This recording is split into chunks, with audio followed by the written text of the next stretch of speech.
Hello, everyone. Welcome back to Not Your Nerdy Neighbor. My name is Eric. I decided to film kind of a one-off cooking episode. I am cooking some teriyaki chicken thighs tonight. So chicken thighs, I'm not normally a big fan of because it tends to be darker meat. It's a little rich. A lot of people don't like it. But the way that I cook it on my smoker, if you season it right, if you keep it moist and don't dry it out, you might be able to turn some heads with it. And you'll actually see that a lot of the seasonings I'm using are predominantly off the shelf unless it's something a little simpler. I'm making, like, let's say Italian seasoning for some makeshift garlic bread, some oregano, parsley, rosemary, mixing that into some butter with garlic powder. I mean, that's probably as complicated as I would make it because I want people to be able to recreate this on their own.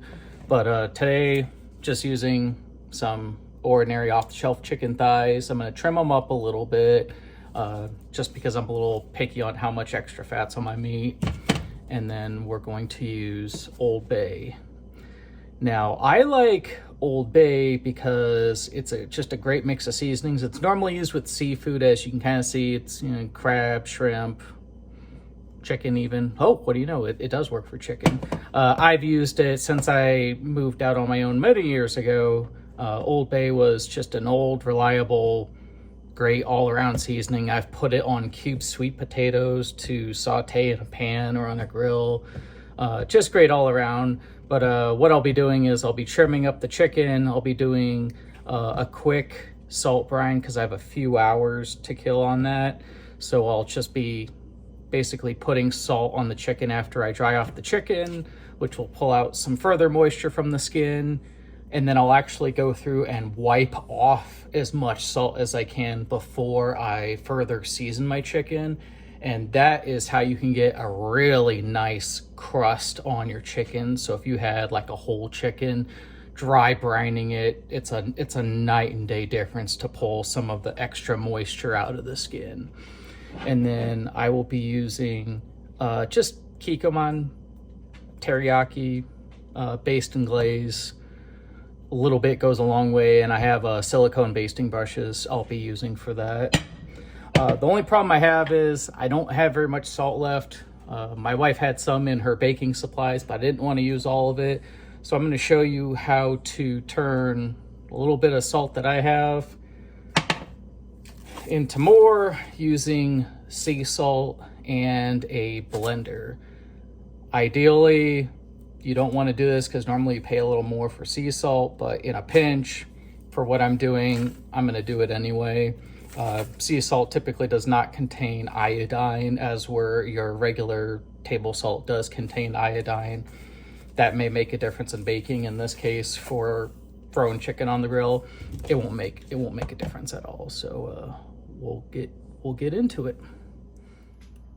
Okay, I have my chicken out of the packaging now, so I'm just gonna go through and do some cleanup. Seems to be that no matter where you get your chicken, you always need to do a little bit of cleanup. So the fat I'm cutting off would not be edible anyway, and with these being boneless, I want to make sure everything that I'm putting on the plate is edible and that someone doesn't get a mouthful of chicken fat or sinew. That's not super appetizing. So I'm just going through trimming these up.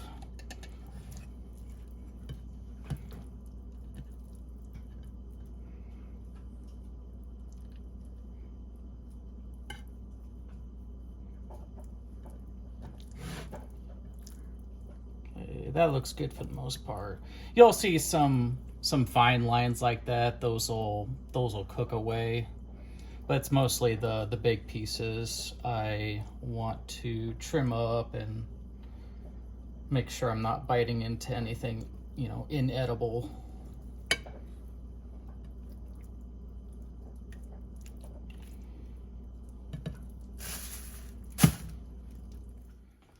Okay, so I'm going to dry off my chicken. Get as much surface moisture because a lot of places inject like saltwater solutions. The one I bought should not have that. I've had pretty good luck with this brand in the past. Not so much Smart Chicken. I feel like they take a lot of shortcuts. I've been using the Hy-Vee branded like natural chicken for a while, and I've just had better luck with it. Most grocers seem to have some kind of like a one step up from Smart Chicken, but if that is what's in your budget, that will certainly work as well.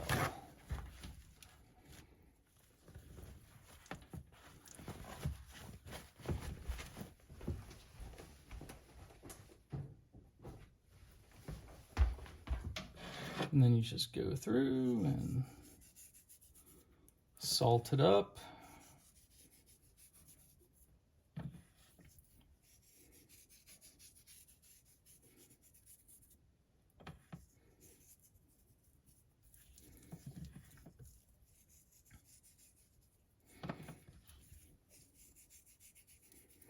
And not only will salt act as a drying agent, but it'll also help tenderize our chicken a little bit as well.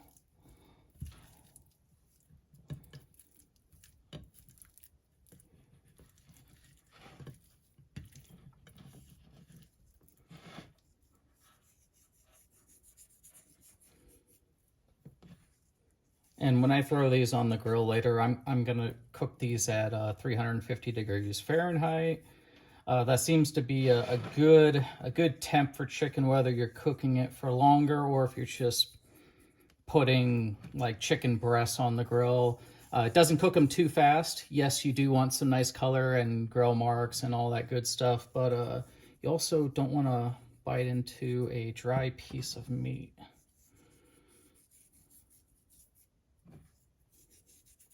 So I'm going to put that on the top shelf in my fridge. I cleared out an area on the top where it can safely be there, and I won't risk any contamination with other food. I'm very particular about cross-contamination, kind of like I have one icky hand and one dry hand that's cleaned for things like salt, picking up my knife, and then I'm using my left hand in my situation, because I'm right-handed, to do all my trimming and all my manipulating.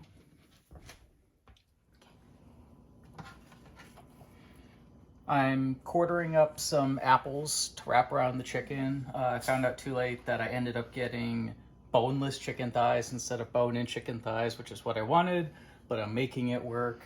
I'm gonna end up tying a piece of the chicken around a quarter of the apple, and using that to keep the chicken moist from the inside. You'll have a little bit of a taste of apple on the inside. I'm sure it can't be too terrible. And now, little chef, little nerd dog, gets some apples too.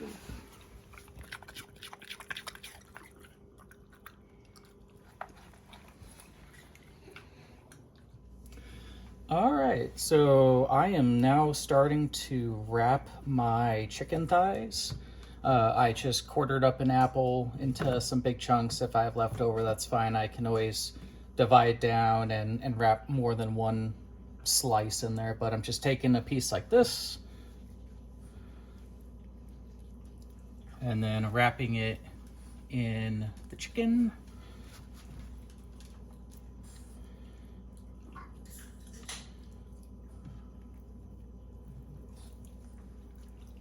And looks like it's going to be probably one slice per apple. And I'm going to do a surgeon's knot, which is kind of like a regular knot when you're tying your shoes, but with an extra twist. That's it. So. And I did wet the butcher's twine a little bit prior to working with it. It does make it a little easier to work with, and I'll probably do a few, and I noticed it cut into the apple a little bit, which is fine. It'll help hold it in place a little better. Not a big deal. And then you can use a knife or a pair of kitchen shears to slice the string. In my case, I'm kind of doubling it up on this one because I kind of botched it a little bit. And like I said in my first video, whether you know, the good, the bad, the ugly, it's all getting filmed. So worst case scenario, I end up with some not so hot looking chicken, but it'll probably taste pretty damn good either way. So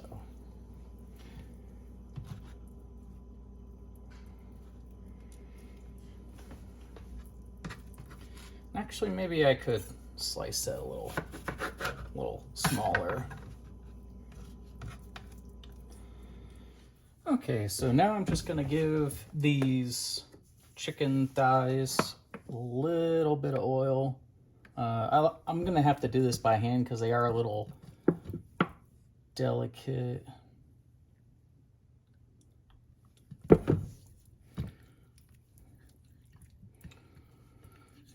I have some extra oil, I'll just roll them around, and it's mostly so that they don't stick. The last thing I want is to do all this work and to have them stick. I'd be a little irritated. Okay, yeah, just light dusting. You can always add more when they're on the grill. And one thing you should always do is taste your seasoning, of course, before you get your hands messy with raw meat. Taste your seasoning. See what it tastes like before you put it on. Is it something that's strong? Is it savory? Is it sweet? Is it spicy? What is it? Is it, super salty? Is it because some of these off the shelf seasonings can contain a lot of table salt, and I know a bunch of this is going to fall off, so I'm not too concerned, and the apples will add some sweet into the mix.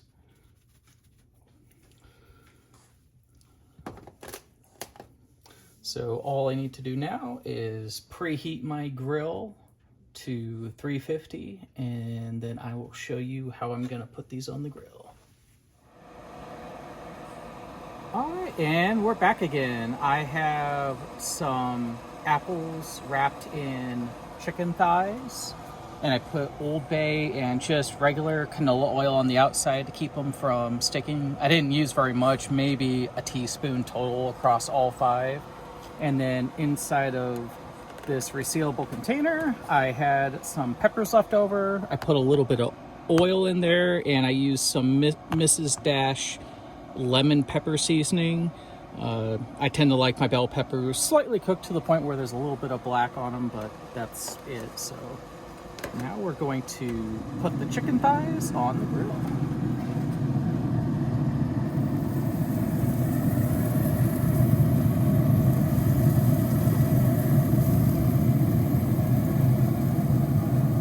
And once these cook a little bit and kind of set up, I can be a little rougher with them when I'm turning them to get a little more color all around.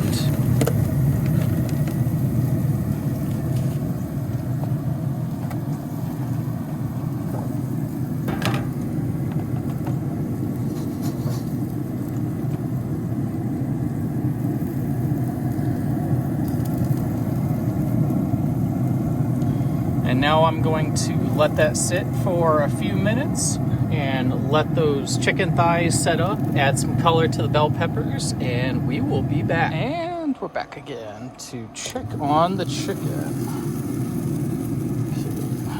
And I'm actually going to probe one of the bigger pieces in a few places because it's wrapped. The chicken is wrapped around the apple, and I don't want to check the temp of the apple while knowing the apple, since it's been in contact with the chicken, is cooked appropriately is important. I definitely need to make sure that chicken is cooked because no one likes chicken sushi. So give these all a little bit of a roll.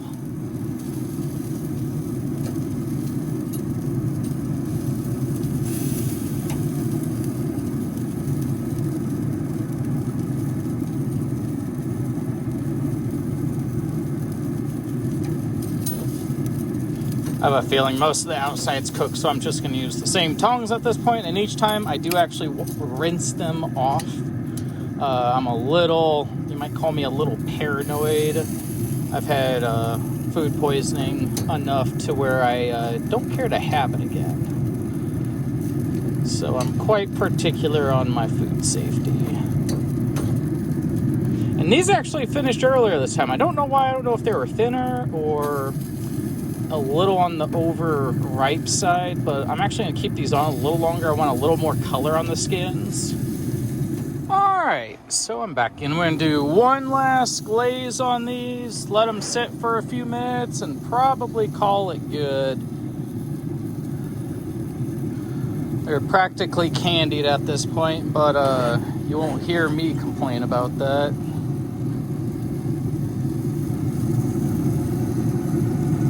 And then the only thing I have to do when I serve them is cut the string. Kind of like you do on some other cuts of meat. I know sometimes that's done on like bacon wrap fillets. Usually it's a toothpick or metal pin, but I've seen other cuts of meat like kind of like pre-prepared by, you know, like the meat department at your grocery store, where there might be like a string around it tying something together. You just cut that either with your steak knife, because usually the butcher's twine will get stiff and just cuts easily, or you take a pair of like kitchen shears or literally a pair of scissors if you really need to. It's not too specific. Something sharp that cuts. That's all you need. So let those sit for a little longer, and I'll be happier than a pig in the mud. I'll see you in a few minutes.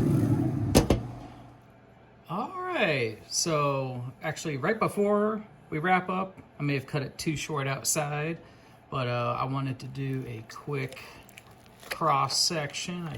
All I've done is cut off the butcher's twine, and there is a nice cooked apple on the inside. And I'm gonna give a piece a try. The apple helped keep the inside super tender. You get a little bit of a crust on the outside. The glaze reduced down and became sticky, sweet, salty, and savory. But other than that, good stuff. And I will see you all later.